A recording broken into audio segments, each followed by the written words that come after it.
Welcome to the lABLEd podcast, a show about disability, illness and difference. I'm Lucy. And I'm Alice. And that's Lola. Kaleidoscope identity, and this is who I'm meant to be. I'm just labelled me. I'm just labelled me.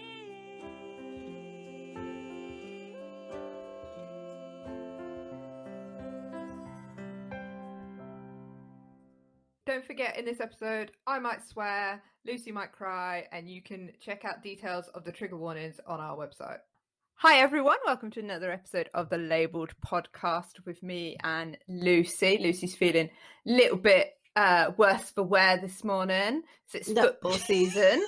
Can I just say, I'm not worse for wear, I'm just a little bit hoarse. That's sort of not. I got a little bit emotional. I was crying last night. Of course you were. Of course you were crying. The football Lucy. Made me cry. Everything makes me cry. I was going to say, it's a Wednesday. Of course you were crying. Yeah, of course I was. But no, I got a bit carried away watching the football last night. Also, my legs kick uncontrollably for 90 minutes. I've got cerebral palsy. My legs don't move. Yet when I watch the football, it's like I'm running on the pitch with. I'm like one of what you're Southgate's saying men. is. I was just going to say that what you're saying is that Gareth Southgate has cured your cerebral palsy. Yes. But only in those very specific circumstances. Yes, only when I'm at Wembley and there's 90 minutes in it, really. But yeah. How are you, Alice? Are you all right? Yeah. I could not care less about the football, so it's just another regular day for me. I've had quite a couple of funny moments with people. Like, I got a Sainsbury's delivery the other day during just before kickoff, and they were like, didn't think anybody would be having this slot, and I was like, yeah, no, I don't. Can you please take your shopping in so I can get home? yeah, I was just like, don't care, sorry. I am somewhat of a social outcast when it comes to football. And every time I ask my brother if he listens to this show, he's like, he's always like, no, I haven't got around to it yet. And I'm like, I have loads of people like that. He goes, I go, do you listen to podcasts? And he's like, oh yeah, I listen to like 8 different football podcasts. Oh, like, what could you possibly be? 8 different football podcasts? What can they're not just set. I mean, I know I listen to a lot of true crime podcasts, but there are definitely episodes where I'm like, oh no, I know this one. And skip. Exactly. So anyway, enough about the football. Enough about the football. Unless that is exactly what our guest wants to dive straight into today. We've got James with us today, and James is going to talk to us a little bit about his diagnosis of adult ADHD. So, James, do you want to just kick off by telling us a little bit? See what I did there, Luce? Kick off. See what I did there? Kick off. Yeah, very good. Do you want to tell us a little bit about yourself? So, I'm a journalist, an author, and I was diagnosed with ADHD during lockdown in 2020. I kind of always knew I had ADHD. It was something I kind of struggled through for my pretty much since I was in school. But I try not to let it define me. But since the diagnosis, I feel like my work has become easier in some ways because I'm working with my kind of disorder, with my condition, rather than against it now. That's what I'd say about the ADHD. And I've been a journalist for 10 years, and I come from Somerset originally. Okay, so I mean, I think that's something that we've said to people who, and sort of heard from people who have had diagnoses later in life before, is that there is an element of, once you kind of know what it is you're dealing with, you've just got a bit more. It's just a bit more knowledge and a bit more power to kind of be able to say, this is what I need, this is how I do things. Do you feel like that's been something that you're experiencing, and do you think that's something that is kind of being recognised in your industry? Because I think it probably varies from industry to industry about how kind of flexible and welcoming people are. Yeah, I mean, I put off getting a diagnosis, even though it was very clear I had it ever since school. It was pretty obvious I had ADHD or something like it. And one of the reasons I put off the diagnosis was because I thought, what's the point? If I get diagnosed, I may be able to get medication, but it's not going to go away. I'm still going to have it. So is there any point labeling myself as someone with ADHD. But the one of the most beneficial things of getting the diagnosis and reading a lot about ADHD has been the way it's allowed me to kind of calibrate my lifestyle more to the disorder. Yeah. So you've got more of an understanding of it now, haven't you, I suppose, so that you know, like Alice said, you know what you're dealing with, and you can sort of adapt around it rather than having to go, there's some days I might be struggling. I can imagine that knowing what it is and knowing how to handle it is extremely beneficial. Yeah, exactly. And it's also knowing which behaviors are part of my personality and which behaviors were coping mechanisms. So there are certain things, certain behaviors, I think, which are almost like entanglements or something. So behaviors which aren't really part of my personality, but I always thought they were, but really they were actually coping mechanisms for dealing with the ADHD. And now I take medication, for example, but as I also improve my lifestyle to deal with the ADHD, I find a lot of those behaviors have actually melted away. They weren't actually necessarily part of my personality. It was more a coping strategy to deal with the ADHD symptoms. That's really interesting. Why don't you tell us a little bit, for people out there who are listening, just tell us a little bit about what ADHD is and sort of how it presents for you? Yes, so I'm obviously not a doctor, but ADHD it's basically a lack of dopamine in parts of the brain. Essentially, it's thought that it may be kind of heritable, so or at least in part. So if you have family members with it, it seems to be more likely that you may have it. And how that manifests, how that lack of dopamine manifests, is that you go looking for the dopamine in the environment, essentially. So if I'm sat, say you have an ADHD person and a neurotypical person sat together, the ADHD person will have less dopamine in their brain and therefore will seek stimulation in the external environment by either looking for distractions, by fidgeting, by anything really, by even taking drugs or drinking alcohol, or scrolling Twitter, anything. It's just you can't just exist. It's how the novelist Tim Lott has ADHD, and he put it to me like that. He really struggles to just exist, and I thought that was a really good articulation of the problem, essentially. Well, and I think explaining it in that terms of, looking for the dopamine externally and in your environment is makes a lot of sense. I think it's not something I realized that was kind of where it comes from. So yeah, and just to kind of add the point about understanding of the condition in journalism, I find there's still quite a poor understanding in general in society of ADHD, and I think part of the reason for that as well, one thing that makes it harder for people with ADHD is many of the issues around concentration issues, focus issues that people have in the social media age with all these internet distractions, for example, they kind of bleed into ADHD symptoms. So there is kind of there is like a scale. So everyone gets distracted. There's like the things that ADHD people have, everyone has at times, but and so people think from that, we're all a bit ADHD, or people say things like this, but the difference is it's when you actually have ADHD, there's a deficit in your brain. You actually have a disorder, which that never goes away. It's not just because I spend too much time on social media, my concentration deteriorates. It's like my concentration is always like that. It's a bit like, isn't it? Sorry, James. No, it's a bit like, isn't it, when people say, "Oh, I'm a little bit OCD." Yeah, it's an actual OCD is if someone has it, it's very bad and causes lots of anxiety. Of course it is. Whereas I'm not saying that it doesn't manifest itself, with like mild OCD, but there is a big difference between somebody saying, "Oh, I have to write everything in a black pen," and actually like can't leave the house because you've got so many rituals to go through before you feel safe and able to leave the house. It resonates with me quite a lot, because as part of my eye condition, I don't produce enough of the sleep hormone, so I have to take medication for it. And for years, before I found out that I could take medication for it. Yeah, I did have a lot of, you talk to people and I'd say, well, I don't sleep very well, and they say, oh, well, I had insomnia, or I did this, and you can't.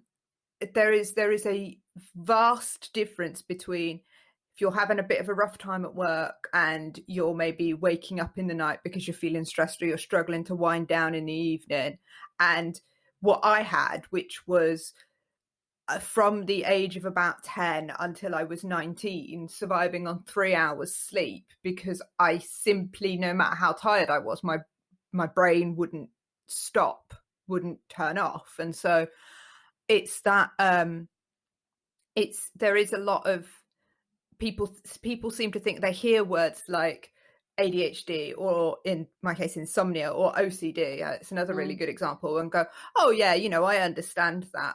But there's having, perhaps some of the traits associated with it and actually living with the condition. They're two very different things. Yeah, I mean, actually, yeah, exactly. And like ADHD can be debilitating, whereas it's not a question of willpower. It's not like it's not like you can switch on your willpower and then your problem solved. It's not like you can ignore it, is it? Yeah. It's not, you can't just go, oh yeah, I'm going to push that to the back of my brain, it'd be fine. Yeah. Yeah. Yeah, and I know what the difference is in my mind, the distinction between procrastination and being lazy, and actually the kind of debilitating inability to focus. It's like those two things are very different. And I think that's probably something that a lot of other people who don't kind of understand neurodiversity probably don't kind of grasp, is that I'm sure that there are also times where you're just procrastinating and you just of course don't want to focus, you can't be bothered. Yeah, of course, like everyone is, like you get those things, but it's very different when you know you need to focus, but you simply can't, like physically can't.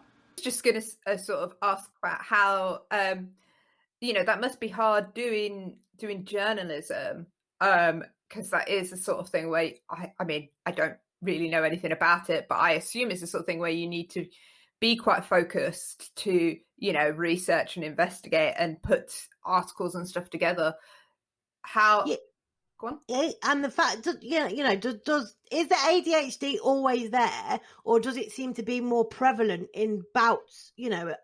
Are there bouts of time or periods of time where you think it's really sort of kicking off today? Is it that kind of thing, or is it always there?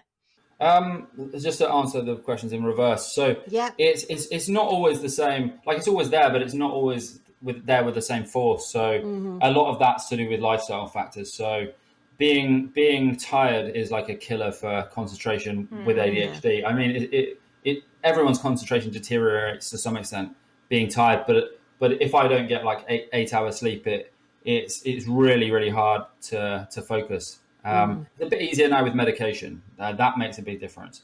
But that's lifestyle factors. If I eat lots of sugar, that's another, which is annoying because I have a sweet tooth. So, but if I eat like a bunch of sugar or eat unhealthily for a few days in a row, I find it impossible to concentrate for a few days after that. There's like a knock-on effect. So I have to keep my diet fairly healthy. So, which is good anyway, which is encouraged me to do that. So it's not a bad thing. But it varies day to day. Some days I feel like much sharper than others. With the medication, it's more balanced though. Although sometimes on that it's hard to sleep. I have to come off it like a few days each week just to make sure I catch up on my sleep. Because that's the thing. It's a bit of a double-edged sword, the meds. And journalism. I mean, journalism, because I'm freelance, it suits me pretty well, because with journalism you're always able to write about and look at different subjects. So one thing with ADHD is it's very hard to focus on things that don't like immediately like grip you. So things you're not passionate about is very hard to focus on. And journalism, you can switch from different things. So you can cover one topic one week and throw yourself into that while you're interested in it. Then then do something else the week after. So it is. I mean, sometimes you do have to write about things you're not that interested in, especially as a jobbing journalist, and that is very hard, as it is in any job. But being freelance, a lot of ADHD people are freelance or entrepreneurs because the variety, it suits their condition very well. So how do you manage that, James, when you're writing on a subject that you're not particularly interested in, and it can perhaps your ADHD will sort of be more prevalent almost? How do you manage that if you really aren't interested in what you're writing about? I mean, it's a struggle. Just you kind of plow through it. I mean, the medication again does help with that, because that means with the medication I take, I'm getting the dopamine from the medication, so I don't have to. I can just sit. I can just exist much more easily, and I don't have to go looking for stimulation. So that makes a huge difference. But it's like without the medication, doing that stuff, writing things I'm not interested about particularly, it's a slog basically. It's a real slog. It's very hard. Or it was anyway.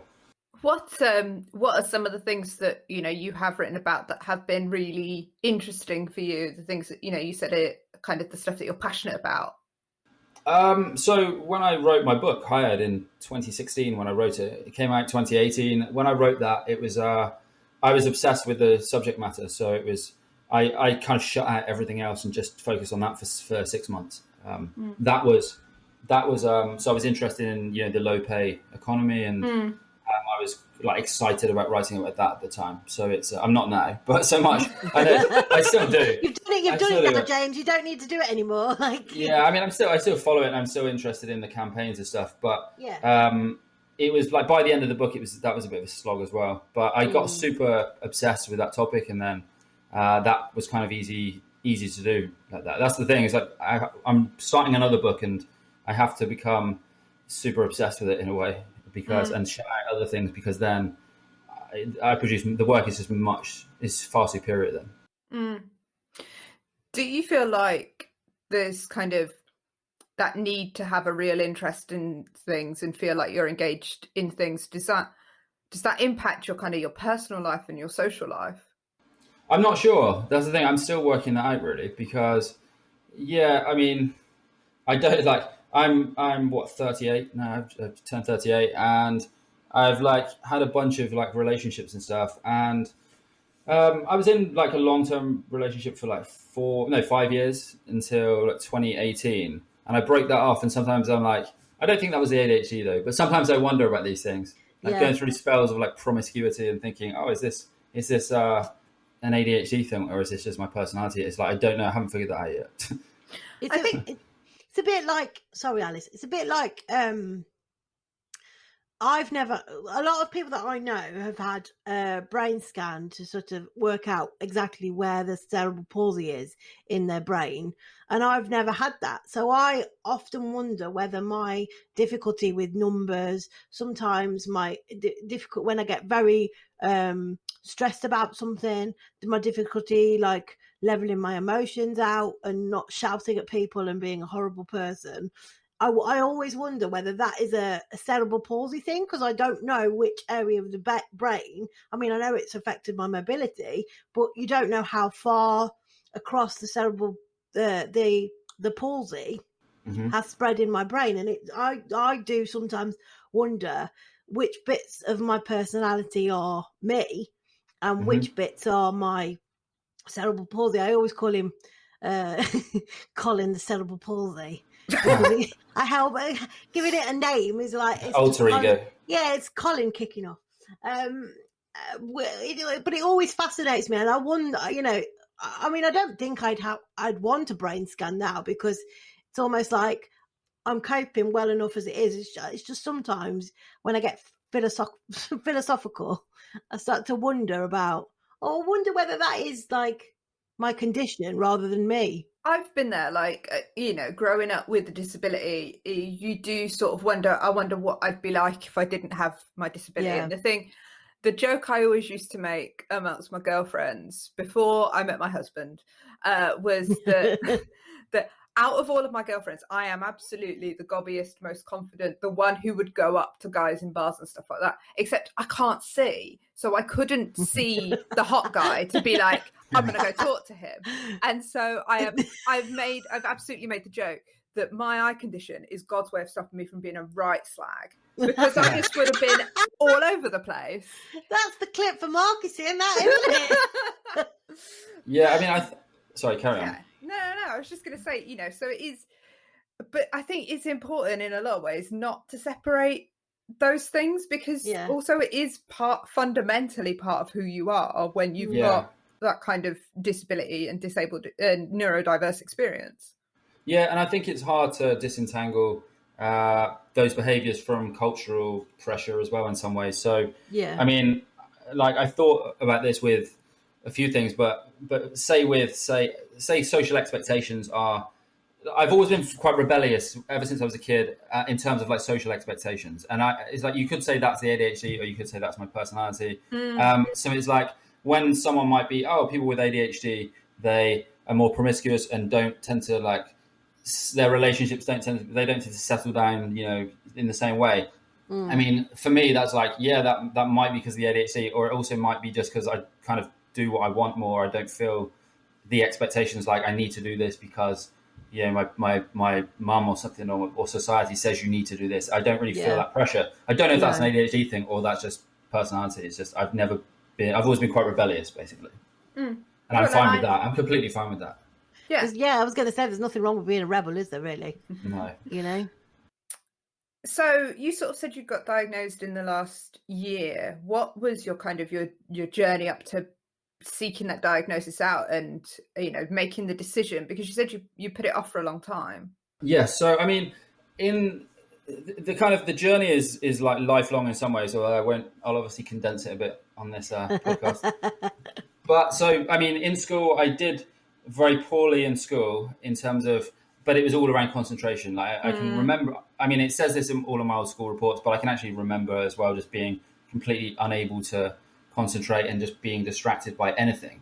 But some subjects I could do really well in. So I could like ace an exam or something that I was interested in, but then I'd get like an F in maths or something. And it was just like, there was no, it kind of bamboozled my mum and my gran, and they kind of couldn't really work out what was going on, like why this would happen. Because it's like, they were like, you're clearly not an idiot, but like they just thought I was, lazy and disruptive and things like that. Or that they didn't think that, but that was the label I got from teachers. And then, I left school, did some work, and then I went back to college and university and did quite well there, because again, it's like because you can, as you progress through as you progress through the education system, you can kind of be more selective about what you study, and you have more freedom to do it. So you can do it all your work on a good day, for example, and then on a bad day you don't have to turn up to your seminars.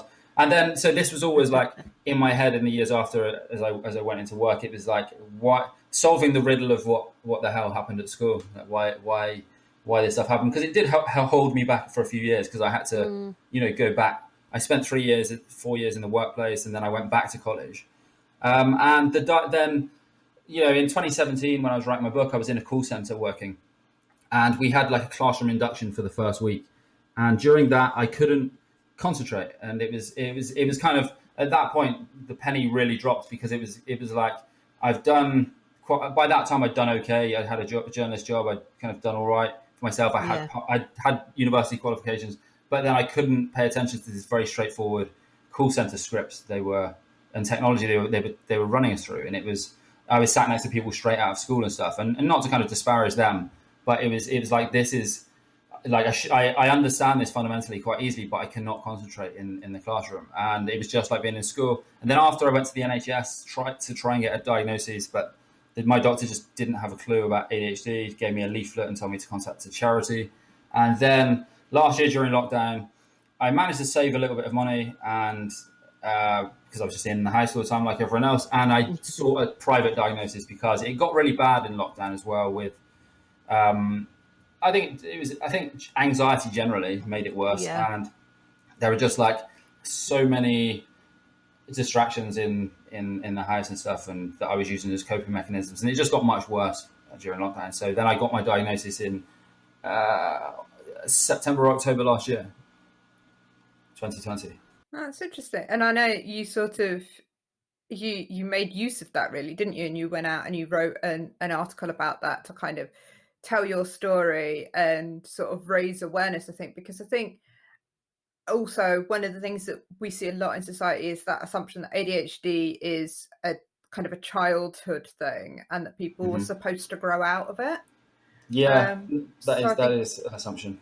Yeah, so I think it's really interesting to, to hear a story from an adult who's, got a career and has done things with their life, but is also, still just demonstrating the fact that this isn't a phase that people go through. It's not something that you can just medicate away either, because it is something that you're still sort of living with. Yeah, it's a lifelong disorder. And I mean, writing the article was very cathartic for me personally. I when I finished, weirdly, this has never ever happened before. When I finished the article, I literally broke down in tears, which sounds really, maybe that sounds strange, but it's and it was strange to me at the time because that's never happened with anything I've written before, even personal items. But it was just very cathartic because it was I don't really know. It was literally like I was writing to my kid version of myself in some ways. And yeah, and ADHD is a lifelong thing, and personally, it is a struggle, and it is a bit of a tightrope act at sometimes. And to me, it's too early to say whether it's a blessing or a curse because I don't know how the rest of my life is going to pan out. So exactly. But there are aspects of it which, so I think it really helps with creativity. I think it's like you hear this from ADHDers. It's a very common thing that's cited by them, and you find a lot of ADHDers in creative work. And personally, I find there is this kind of spark of creativity that comes with it because your brain is whizzing off in a million different directions at once. But the point is, it's also very, very hard to channel that creativity sometimes because you need structures. You need to make it comprehensible to people outside of your brain. But I think if you can channel it and if you can use those ideas, it can be a blessing. But and I think as well, if you can work with somebody who can understand your creativity and work with you to help get you to the end goal of what you have imagined, that is also very helpful. I mean, I'm a big fan of teamwork. And I think editors, basically. yeah. Deal with this, please. And it reminds me of we've got an episode with Gemma Steele from Team GB coming out shortly, and she's got ADHD and autism, and she's a runner, and she's sort of talked about the way that her condition has helped her to just get into and focus and be driven to just keep running and pursue that. And so I think it's one of the things that's, you talk about that spark of creativity, but I think it's worth kind of recognizing the broad depth of what creativity can mean for different people, because for Gemma it's not necessarily about art, although her and her sister I think are both quite artistic. It's also it's about it's that passion thing that you talked about. It's the thing that interests you, and I think the ADHD does in a lot of ways give you, I suppose, when you find the thing that gives you your dopamine hit, it's what pushes you to keep seeking it. Yeah, I mean, there is a link they think there may be a link between autism and ADHD because in fact there's a big crossover. So like a high percentage of people with ADHD have I'm not sure what you call it, like a co disorder or perhaps.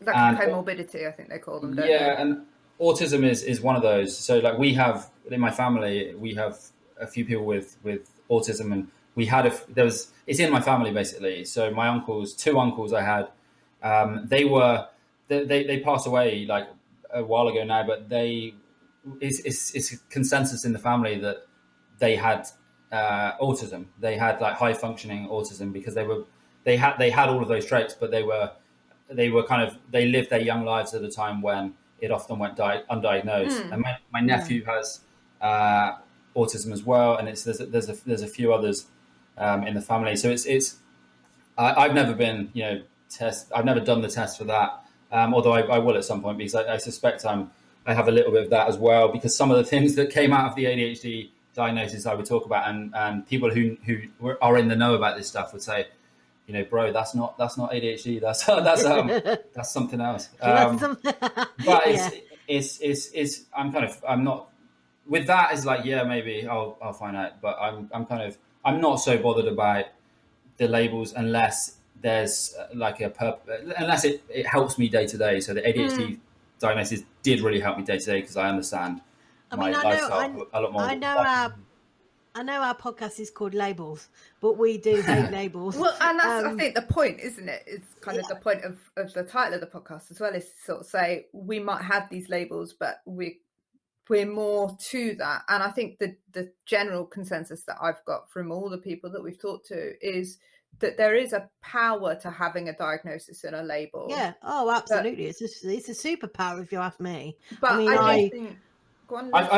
I was just going to say, just to cut in quickly, like with the label thing, I find there's two sides to it. So on the one hand, it's been very helpful to find out that I have ADHD, because I can calibrate my life to the condition and go with the current rather than fighting against it, swimming against it. But at the same time, there is a part of me which is, I feel like I have to be a bit careful not to use the label as an excuse sometimes for things which, like, it's just, that's just me. I feel like I could easily see myself as like a victim and like, I just can't do that because my ADHD. Whereas instead of pushing myself, when that pushing myself is probably the right answer. That's really interesting. That's not the way I thought. I thought that's what you were saying there, was going to sort of start talking about social labels, but I think it's really interesting to say.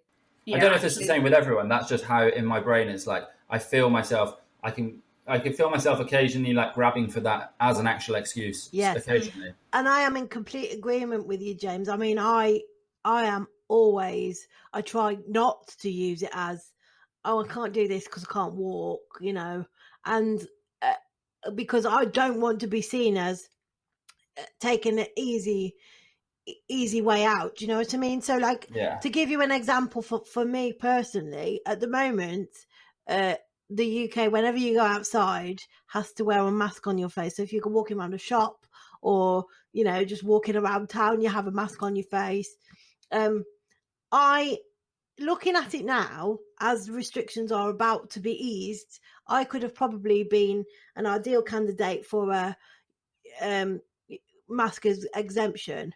But even though wearing a mask when you're trying to push a manual wheelchair is horrendous, it feels like somebody's holding a cloth over your mouth and saying, just push yourself up that hill, run up that hill, and it's awful. I was in the shop the other day and I thought I was going to faint because I was just breathing in my own recycled air. And I'm not saying that everybody feels like this, but when you've got to push yourself, and that extra exertion of moving is horrific. Sorry, carry on. It's okay. So I could have been exempt from the mask wearing thing, but I didn't want to, because I didn't want to feel like, well, I'm in a wheelchair, but I can't wear one of those masks. Do you know what I mean? I wanted to do my bit and keep everybody safe. And now these restrictions are lifting. I don't particularly want to wear a mask anymore, but I also don't want to get shouted at by people going, you should be wearing a mask to keep us all safe. And I'm thinking, just can we find a balance where, you're not going to shout at me because I don't want to wear a mask. I've done my bit. I don't want to wear a mask anymore. I know COVID still exists, but I can't carry on pushing myself with a cloth over my mouth. That's the deal. That, what I'm. Yeah. Going back to that point of, I didn't want to use my disability as an excuse, because in my head, I don't feel disabled.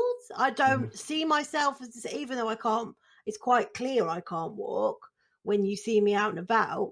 But I don't, there's a bit of my brain that doesn't register you're disabled unless somebody unless I'm in an environment where it makes it really difficult for me to get play. It's a really weird thing to try and explain. Yeah.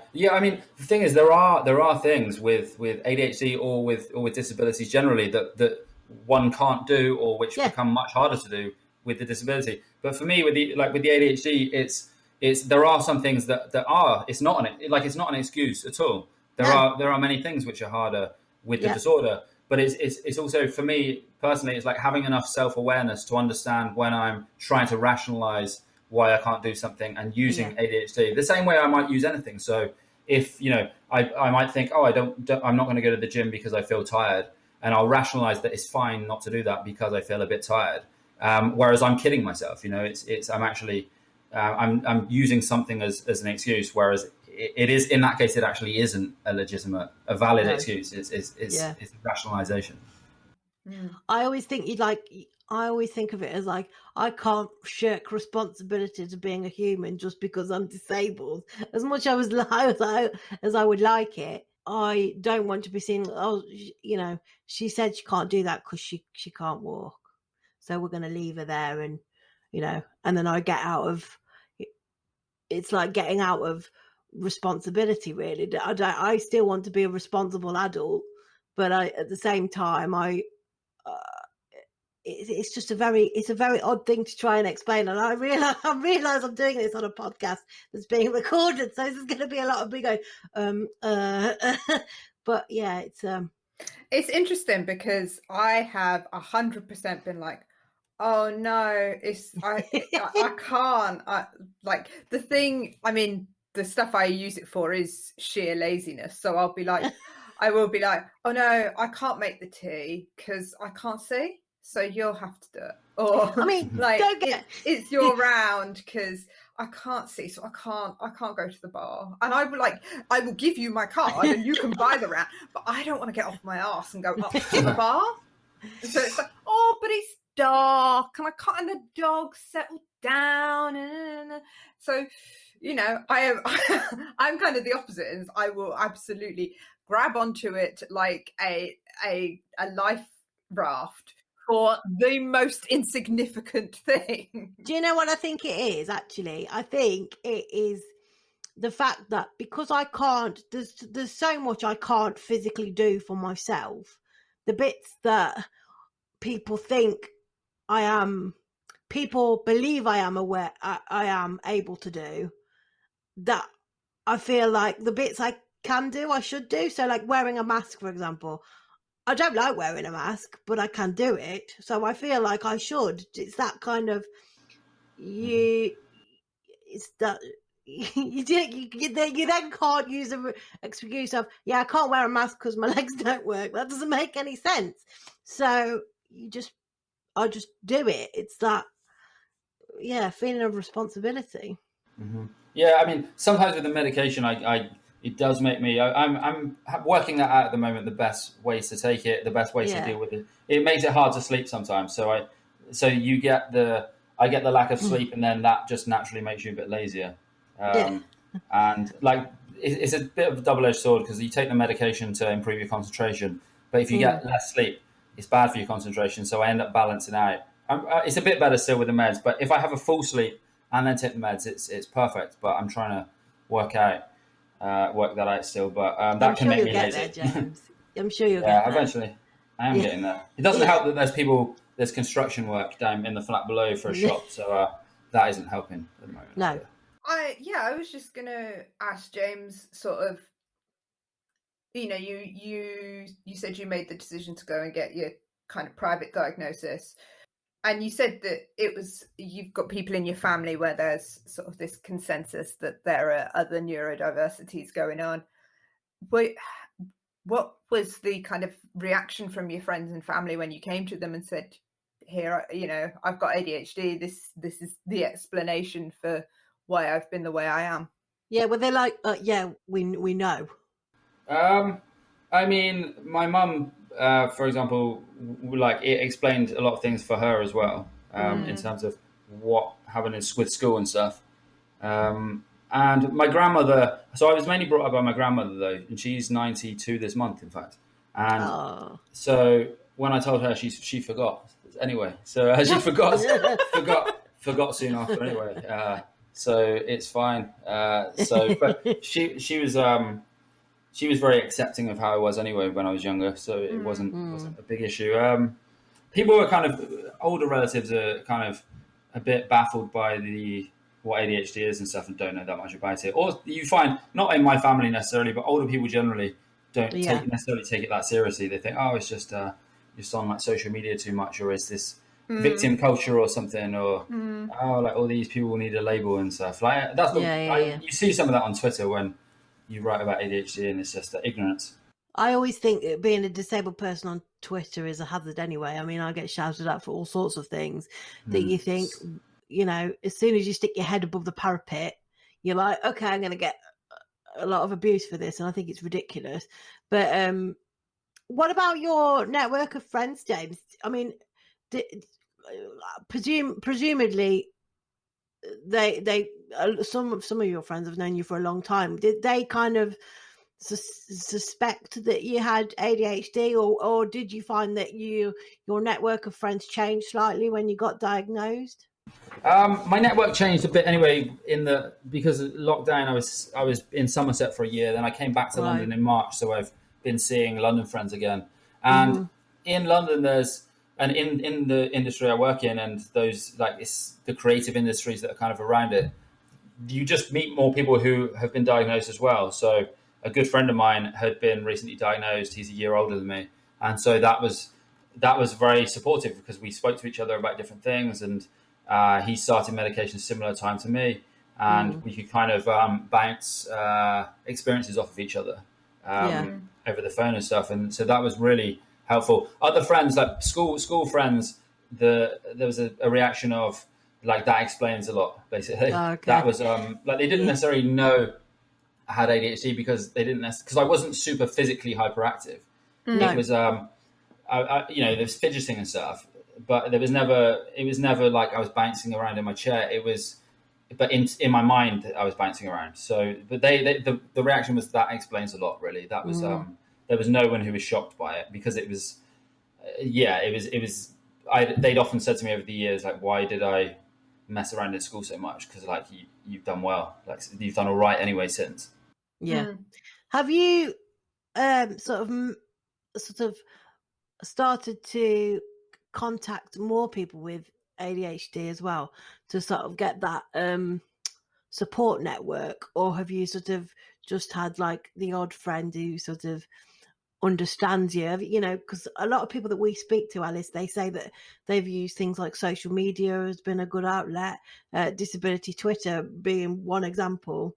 From the people that we've spoken to, they've found that places like Twitter, even though it does have its bad points, there can be a community out there that if you've got any questions. But then I suppose if you had always suspected you got ADHD, was it something that you didn't really feel that you needed support for, or have you made use of that community that is online and in these sort of spaces since your diagnosis? Yeah, so the community, the wider ADHD quote unquote community, that is useful, because one of the most interesting and helpful things to me after the diagnosis was reading about other people's experiences with ADHD, because it's the first time I can actually relate to people. Genuinely reading books about people's experiences with ADHD. Literally the first time in my life, it was a case of, now I understand, that's exactly what I do and why I do that. And it's I'd never come across that before. So that was hugely validating, I suppose. And there's a great, so I was on Instagram the other day, and there was a great account on there with all these different ADHD memes and stuff, and humorous memes, and it was it's so the relatability of it is really helpful, I find. And with friends, what I found was people who had ADHD themselves, who were acquaintances, say, if they were close friends, I would know already, but people who are acquaintances who've had ADHD would then reach out and say, oh, I have that as well. Or people I meet, and they might not have told me, now will tell me they've been diagnosed with that at some point in the past as well. And that's so then those relationships get built kind of organically. I haven't sought them out as such, but because of this article, a lot of people have read in my professional space, they will tell me if they have ADHD. Yeah, I think those relationships that grow organically are often some of the best they're some of the best friendships, aren't they? And they're relationships that you can have, because it's not like you find you're drawn to one another, and it's not through circumstance. It's not because you went to university together and you were in the same class or at school or whatever. It's kind of, you are drawn to one another naturally, and I think that they are often the best sort of relationships you can have, and they're often the ones that you are very open and honest with people about. I know that Alice, I think really, if you think about it, me and you found each other very accidentally and organically, and you are probably one of the people that I can talk to about stuff very openly and honestly about things. I mean, over the lockdown, I think I spoke to you more than I spoke to any of my other friendship group. We were setting up a podcast at the time, but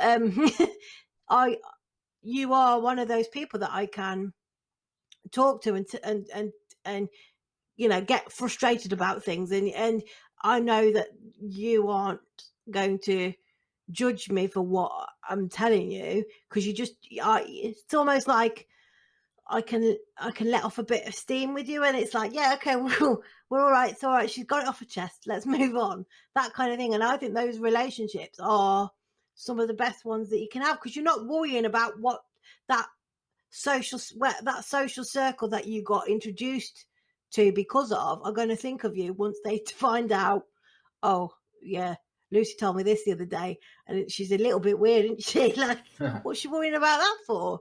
So I do think that those things, relationships are I do frequently have to say, stop being weird and worrying about that. You're being ridiculous. And why are you crying now? Yeah, but I think you just learned that's just part of my personality. Yeah. I cry when I'm happy, cry when I'm sad, cry when I'm relieved, just crying. And if I'm not crying, that's when you ought to worry. But I do feel like those kind of relationships are a little bit more freeing, aren't they? Because you're not having to worry about the social group that friendship came out of, and the knock-on negative effect that's going to have. Do you know what I'm trying to say? Yeah, and I mean, like, you're choosing those friends as well to some extent, rather than whereas workplace or school friends, it's partly, you do choose them to an extent, but it's partly because you're forced under the same roof with those people, and you just fall in with a certain crowd. Yeah. We weren't forced to work together, Alice. You just found me and went, "Do you want to do a podcast with me?" Yeah, all right then. So exactly. Those things I think are, and I don't know about you, Alice, but I really benefit from it. I think, yes, I also benefit from it. This is what she's going to say. No, I can't stand you. No. I know that I was going to carry on and talk about something related to our guest and the podcast, but I know that Lucy's the sort of person who would worry so much if I just ignored that question and carried on through it. She'd be like, oh, she secretly hates me. It'll be 3 weeks later. I'll be like, Alice, you all right? So yes, Lucy, I do benefit from our relationship. We are very good friends, and I'm glad I met you. Now that your ego's been stroked, can we move back on? Of course. I think one of the things as well about meeting people who have similar experiences, whether it's the actual experience of having the same condition, or similar experiences in terms of the way that kind of people are treated and the barriers that the world throws up for people with kind of disabilities and differences. You're able to kind of, in the way I think guests have said to us before, that nothing shocks them anymore. No. That there is an element of some of your friends who have been through those things. You can share things with people and they'll be like, really? And you can share things with people who have been through those experiences and they're like, yeah, I can believe that. I know I've been there, and that same thing happened to me. And there is definitely an element of, it makes you feel less excluded. It makes you feel recognized, and your experience is more validated when other people go, yeah, been there. And I think that that's really important, just as a society kind of at large, is recognizing the difference of different people's experiences and not invalidating people's different experiences. Because, you know, if we were more recognizing and accepting of the way that our behaviors and the things that go on around us impact different people, I think, you know, the world would be, in terms of mental health, a much healthier place. Yeah, no, definitely. But for some reason, there is a tendency among some people to. I mean, again, none of my friends were like this, and people. I wouldn't associate myself with people in real life. I don't think who would be like that. But you do, if you spend too much time on social media, you do encounter people, reactionaries, who like to say things like, "Oh, ADHD doesn't exist," blah blah blah, because they're obsessed with this idea that we live in this victimhood culture where, and I think on some level because it's often people who've had a lot of advantages themselves. They want to think that their own achievements are just through merit or something, and therefore, conversely, that other people's struggles are because they're, you know, it's just their laziness or they lack the discipline. You know, we live in this. They think we live in this society where they like to think we live in this society where we live in this meritocracy where people struggle because it's just a choice, whereas it actually is way more complex than that. Absolutely. I mean, I've been called all sorts on Twitter, like bitter, because I've raised a point about an access need or something that nobody's thought of, and then somebody's replied to me and said, "Oh, you're such a bitter disabled person," and I think, no, just because you think, and I also, it's like this thing, isn't it, that I always say that always sounds like a threat. Disability will happen to you one day. And it's only when that happens through it can either be a late diagnosis or the fact that just getting older, disability may very well happen to you at some point, and it will only be then when you realise to yourself, actually, I can kind of understand that this is going to be very difficult building to get into or whatever. But yeah, you just have to kind of not so cocky anymore. Yeah, and it does make it sound like I am being very menacing and threatening, but I'm just telling you the truth, and I don't think people like it when I say it'll happen to you one day. You just watch. And I mean, you know, not to get on my regular soapbox, but they're always the, you know, straight, white, well-educated, middle-class guys. It's the ones who have had doors opened for them. And they've never had to struggle in their life, have they, really? And I think it takes a lot of, you know, there are people, my brother, to talk about him again, he's a really nice kid, but, you know, straight, white, 6'2", blue eyes, PhD candidate, swanned through his life. Oh, it makes me sick. and I think I feel like it shows a good, you know, show of his character, the fact that he's able to kind of look around at society and the world that's going on around him and go, I'm privileged and there are people who aren't. And I do think that takes a lot. And I think, unfortunately, it does take some people actually having to get kind of knocked off that pedestal by an unexpected diagnosis or experience to get them to recognize that. Yeah, I think that's probably, it makes it more relatable. Yeah, I can see how that would be true. I can see how that would be the case. Yeah, because I get quite a lot of people who maybe like they've broken their leg and they have the inconvenience of being in a wheelchair for 6 weeks, and then they say, I really don't know how you do this. I feel motion sick all the time, and people speak to the person behind me instead of me, and I'm like, yeah, James, how do you think? How do you feel? Do you ever get frustrated about the fact that your condition would be classed as a hidden disability, and so people may not understand as much maybe as they can look at me and go, oh, she can't walk, that must be really difficult for her to navigate the world. It's a lot easier for people to sort of negate it, isn't it, by going, oh well, I can't see it, so it's not there, it can't be real. Whereas you know, have you struggled with having this hidden disability? Have you found something that's very, you know, that's something very difficult to deal with? I think the fact that it's hidden, I think there's two sides to that, because on one level, it's easier because people don't judge you immediately for it, which I think people do with some conditions where it is more visible. They make this kind of snap judgment, maybe. So I think I have it easier in that respect, because someone can form an impression of you, then you tell them you have ADHD. It's not like right up front, and so you don't have to deal with that potential reaction, or potentially judgmental or negative reaction. But on the other hand, yes, it does.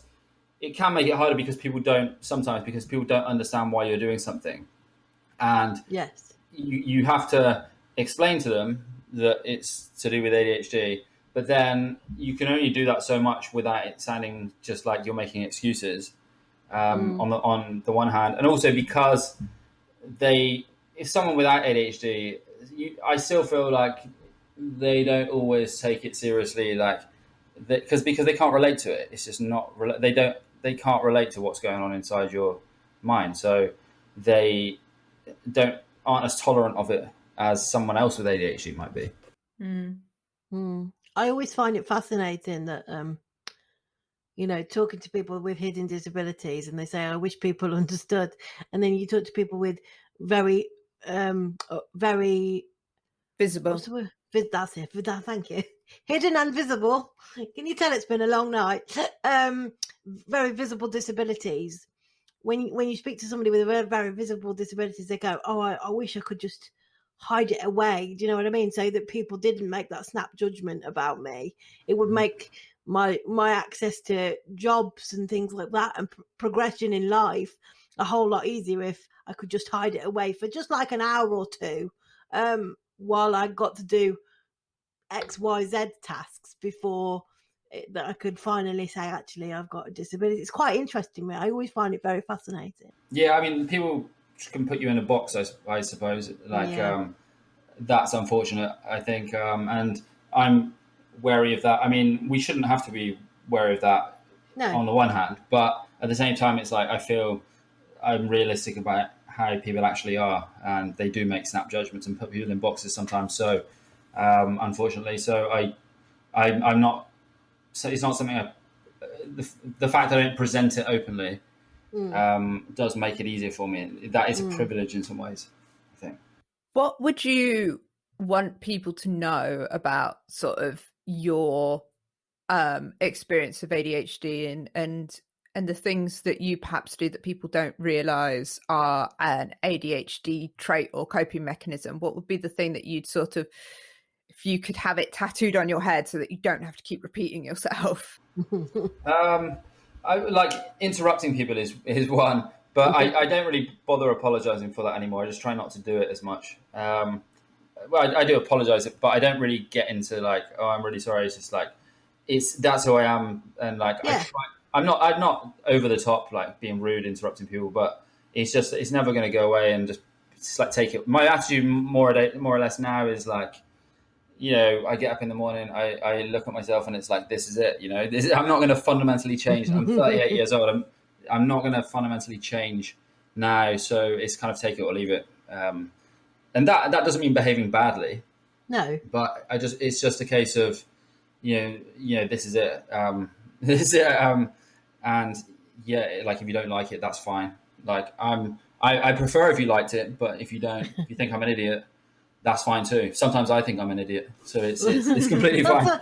You can't always be everybody's cup of tea, can you, really, James? And I wish I was as laid back about things as laid back about my impairment than, because sometimes it drives me mad how I get very anxious about things to do with my disability that I build up in my head as a big thing. And I would just wish I could calm down. I'm sure Alice wishes sometimes I'd calm down about it. But it's very...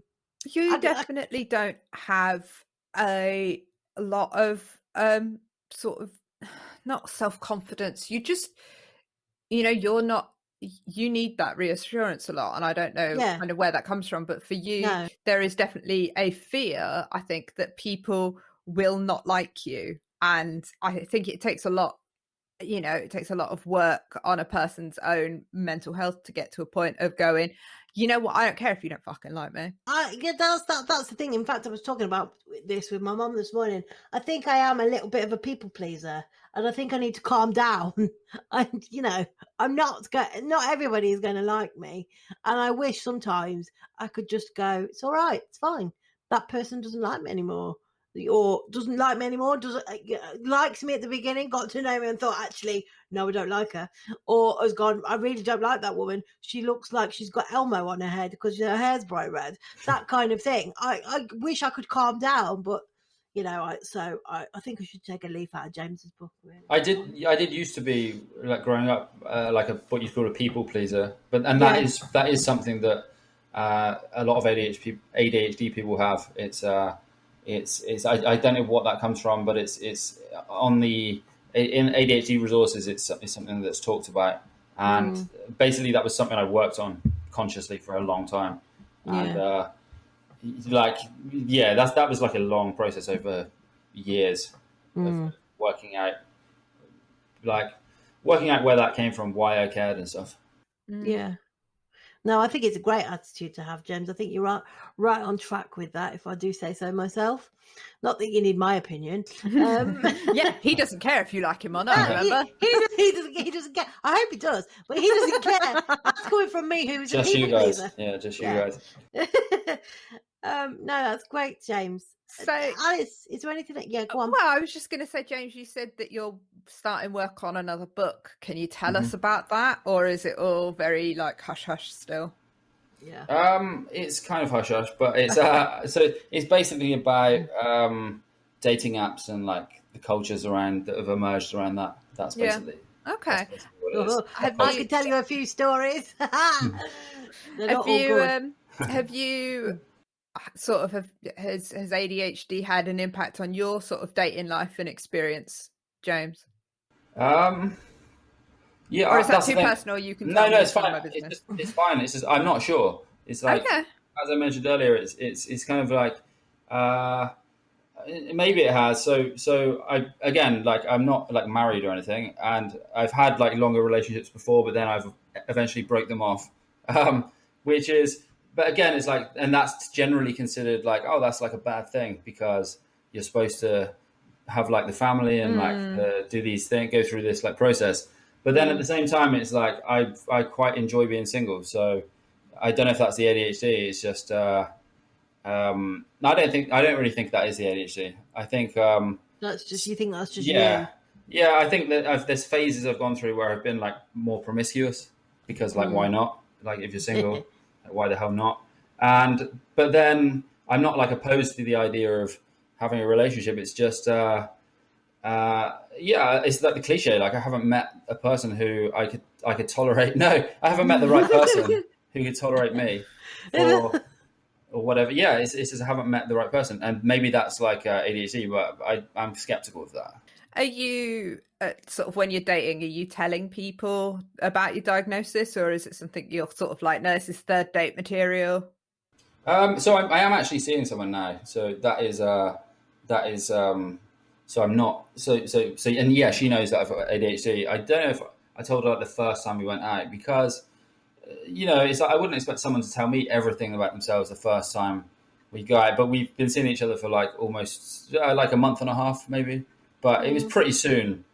I told her about that, but I did that like because like she's totally cool with it like anyway. But it's more just because if I do this weird thing, then this is why. Like, because sometimes with say I'm very bad at texting. Like I leave people on read and stuff and just don't respond. Yeah, and that can come across as like cold and like you don't care. You don't give a shit about this person. But it's like often it's just I will receive the text, I'll look at it, and then my brain just like I just completely forget about it for ages until and then I go back to it and it's like until you go back into WhatsApp and see that you've got like three messages you've not responded to. And things have happened before where like I'll meet someone's friends, they'll introduce me to their friends, and then like I'll forget their names and things like that, or just like it'll be like I'm not paying attention to what they're saying. and that can come across as like arrogant, rude, and so I'm consciously working on those things anyway. I don't think it should just be like other people should do the work. You shouldn't. Yeah, it's not like you want to sit there and go, "Oh, that's my ADHD. I can't do anything about it." It's like I am consciously trying not to do those things. Yeah, but it's important the other person understands that sometimes, anyway, that when I do that, actually, I don't stress about it. It's just like I've just forgotten it's an ADHD thing. My scatterbrain.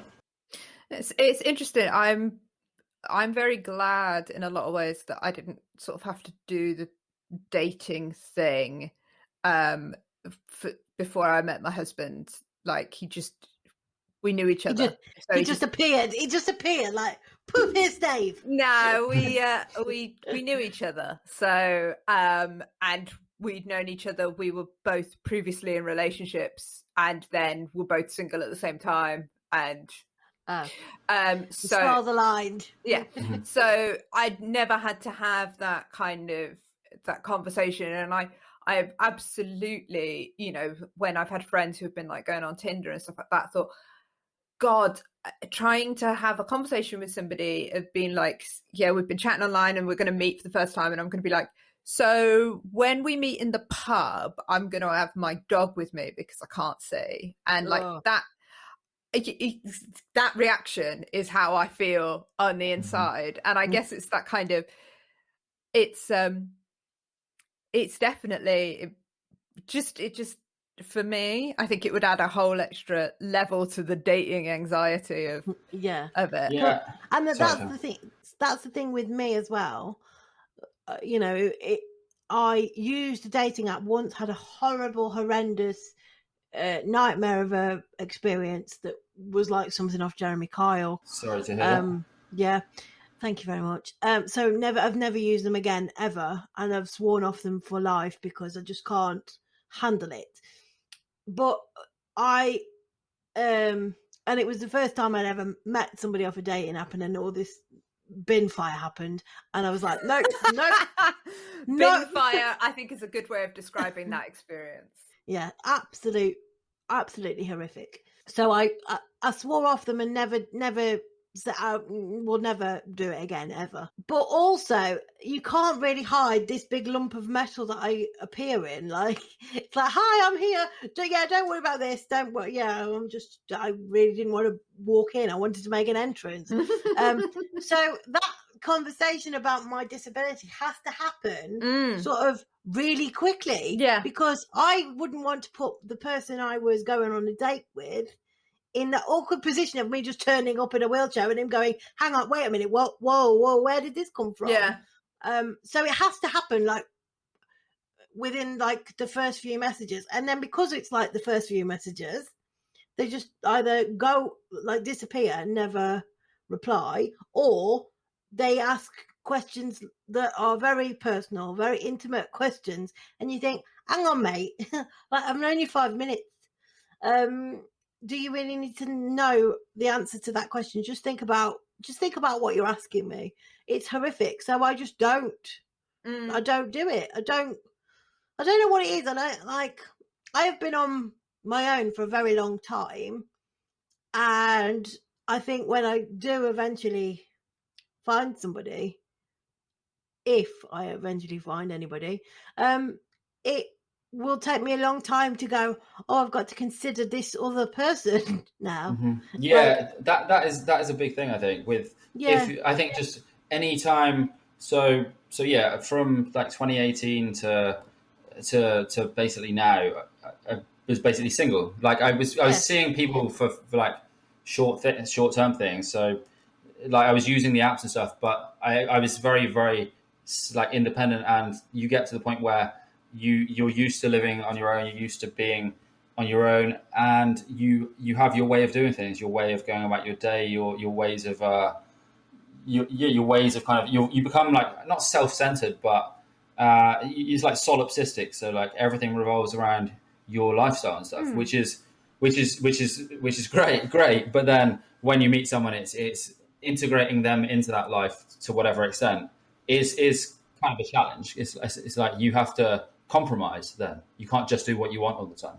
And I think it's interesting as well, you know, people who, when you do have a disability or a need, that sometimes, you know, there's the expectation that when you've been single for a while or whatever, you have to sort of relearn how to compromise and how to build another person into your life. But I think there is a difficulty with when you've got a need of, sometimes there are things that you sort of have to say to people, no, this isn't something I can compromise on. This isn't something I can change. Like, you know, Lucy can't suddenly just be like, oh no, it's fine. We'll just use the stairs.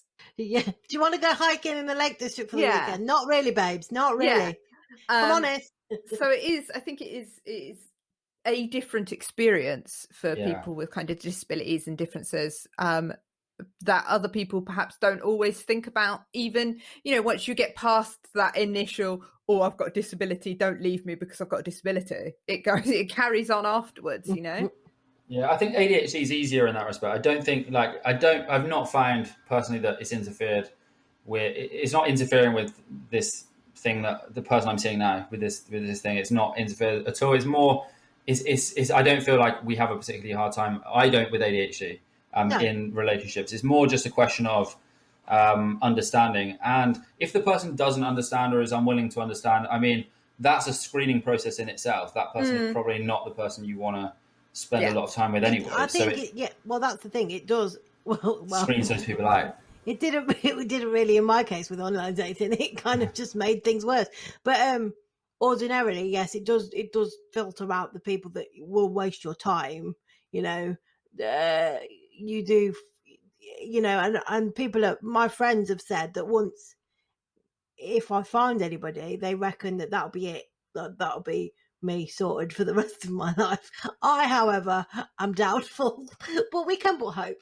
Could always go on next season of Love Island, Luce. Oh God, couldn't I just? Yes, they've got a contestant with a club foot. We're getting slight progress. I know. I was going to say Hugo, who's broken down the barriers now. I don't want to talk smack about him because I want to get him on the show sometimes. So. Okay, all right. Okay. James, it's been really interesting having you. On. Really interesting. Yeah, no, it has. Yeah, I agree. Yeah. It's been very, very interesting, entertaining, and it's been nice to talk about it in a relaxed way as well. Oh, well, thank you, James. That's really nice to hear. We always strive to make our guests feel relaxed, so we're glad we've done that with you. So thank you very much. No problem. Thanks for inviting me. You're welcome. Before you go, James, do you want to tell people like where they can find you and follow you and all of that stuff? Yeah, sure. So I'm on Twitter. My username on Twitter is J_Bloodworth, and I'm also on Instagram where I'm James.Bloodworth. And you can also buy my book hired in all good independent bookstores and other ones. But yeah. Fabulous. We'll put a link to your book on our show notes on our website as well, so people can find it there. Thank you. For you as well. Yeah. All right. Cool. Thanks very much, James. And thank you everybody for listening. Don't forget to follow us on all of the social medias and like and subscribe and review and tell people how amazing we are, because it helps us reach more listeners. You know, the usual guff. You guys are used to it by now. All right. We'll see you next time. See you next time. Bye. Thanks for listening to the lABLEd podcast. If you like the show, please rate, review and subscribe. You can follow us on social media at lABLEd podcast. Our thanks go to our editor Adam Hall, our music composer Maisie Crunden, and our graphic designer Sarah Coley. We'll see you next time.